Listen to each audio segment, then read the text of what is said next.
संबंध। किसी बात को पुष्ट करना हो तो पहले उसके दोनों पक्ष सामने रखकर फिर उसको पुष्ट किया जाता है। यहाँ भगवान निष्काम भाव को पुष्ट करना चाहते हैं।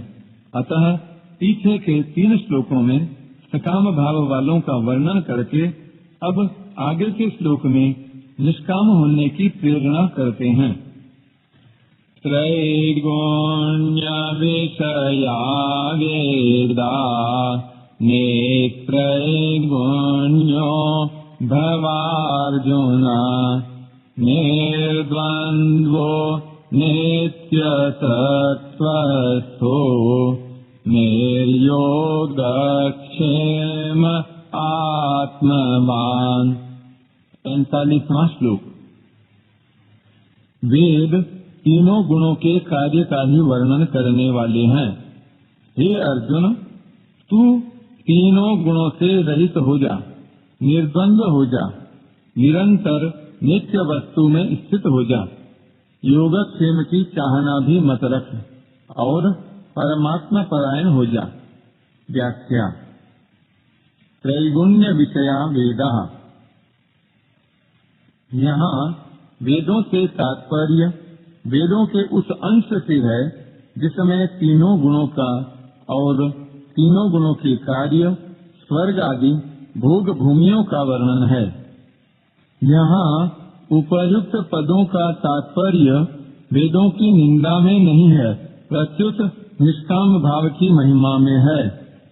जैसे हीरे का वर्णन के साथ साथ कांच का वर्णन किया जाए तो उसका तात्पर्य कांच की निंदा करने में नहीं है, प्रत्युत हीरे की महिमा बताने में है।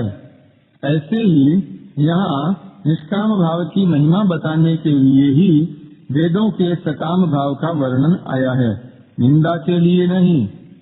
वेद केवल तीनों गुणों का कार्य, संसार का ही वर्णन करने वाले हैं, ऐसी बात भी नहीं है। वेदों में परमात्मा और उनकी प्राप्ति के साधनों का भी वर्णन हुआ है। निस्त्रैगुण्यो भवार्जुन। हे अर्जुन, तू तीनों गुणों के कार्य रूप संसार की इच्छा का त्याग करके असंसारी बन जा, अर्थात संसार से ऊंचा उठ जा। निर्द्वंद्व। संसार से ऊंचा उठने के लिए राग द्वेष आदि द्वंद्वों से रहित होने की बड़ी भारी आवश्यकता है, क्योंकि ये ही वास्तव में मनुष्य के शत्रु हैं, अर्थात उसको संसार में फंसाने वाले हैं। टिप्पणी।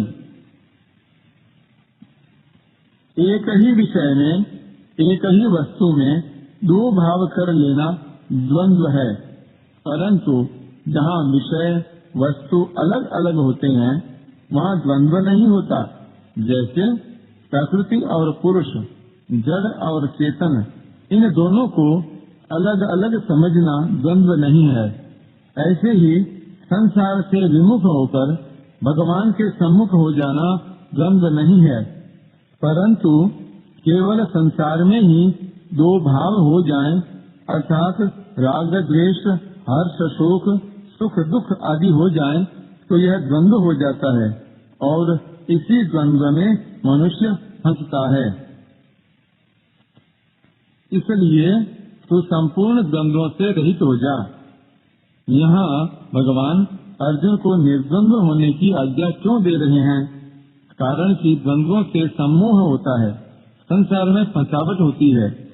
जब साधक निर्द्वंद्व होता है तभी वह दृढ़ होकर भजन कर सकता है। निर्द्वंद्व होने से साधक सुख पूर्वक संसार बंधन से मुक्त हो जाता है। निर्द्वंद्व होने से मूढ़ता चली जाती है। निर्द्वंद्व होने से साधक कर्म करता हुआ भी बंधता नहीं। तात्पर्य है कि साधक की साधना निर्द्वंद्व होने से ही दृढ़ होती है। इसलिए भगवान अर्जुन को निर्द्वंद्व होने की आज्ञा देते हैं। दूसरी बात, अगर संसार में किसी भी वस्तु, व्यक्ति आदि में राग होगा तो दूसरी वस्तु, व्यक्ति आदि में द्वेष हो जाएगा। यह नियम है। ऐसा होने पर भगवान की उपेक्षा हो जाएगी। यह भी एक प्रकार का द्वेष है। परंतु जब साधक का भगवान में प्रेम हो जाएगा तब संसार से द्वेष नहीं होगा, प्रत्युत संसार से स्वाभाविक उपरति हो जाएगी। उपरति होने की पहली अवस्था यह होगी कि साधक का प्रतिकूलता में द्वेष नहीं होगा, किंतु उसकी उपेक्षा होगी। उपेक्षा के बाद उदासीनता होगी और उदासीनता के बाद उपरति होगी। उपरति में राग द्वेष सर्वथा मिट जाते हैं। इस क्रम में अगर सूक्ष्मता से देखा जाए तो उपेक्षा में राग द्वेष के संस्कार रहते हैं, उदासीनता में राग द्वेष की सत्ता रहती है और उपरति में राग द्वेष के न संस्कार रहते हैं न सत्ता रहती है, किंतु राग द्वेष का सर्वथा अभाव हो जाता है।